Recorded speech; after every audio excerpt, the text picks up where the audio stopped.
25 வருடத்திற்கு முன்பு அரசாங்கத்திற்கு எதிராக டபுள் ஏஜென்டாக செயல்பட்ட பெண் காவலர் அர்ச்சனாவை பற்றிய அதிர்ச்சி தகவல் வெளியாகி உள்ளது. அர்ச்சனாவின் உடல்நிலை மோசமாக இருக்கும் காரணத்தினால் அவர் இப்பொழுது போலீஸ் பாதுகாப்பில் ஒரு தனியார் மருத்துவமனையில் சிகிச்சை பெற்று வருகிறார்.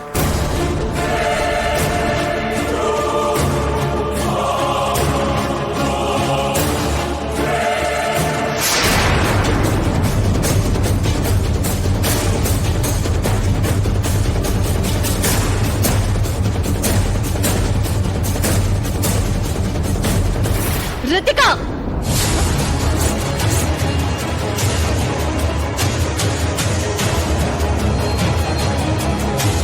என்னடி?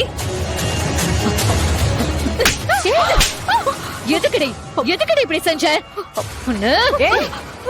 நிறுத்துடி. என்னடி பண்ற? என்ன தைரியம் இருந்தா ஏன் பொண்ணைய அடிப்ப? யாரடி நீ?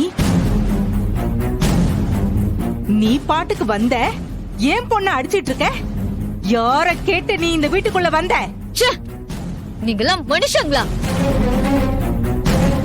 என் அம்மா உயிரோட இருக்கிற விஷயத்த யார்கிட்டயும் சொல்ல வேண்டாம்னு சொன்னனே. கால்ல விழாத குறையா கெஞ்சினனே.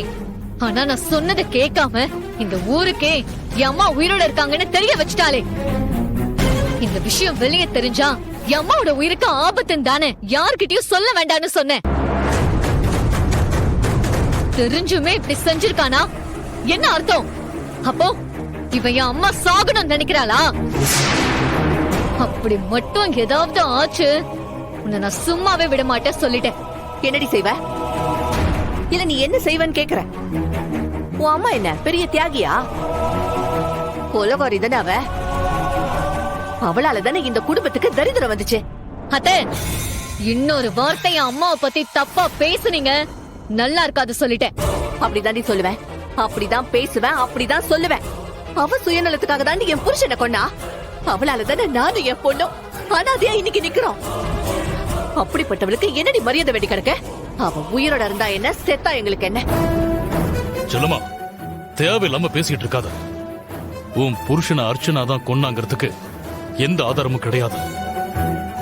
நீதான் வீணா இப்படி கற்பனை பண்ணி பேசிக்கிட்டு இருக்க. அண்ணே, நான் கற்பனை பண்ணி பேசல. என் கண்ணால நான் பார்த்தேன்.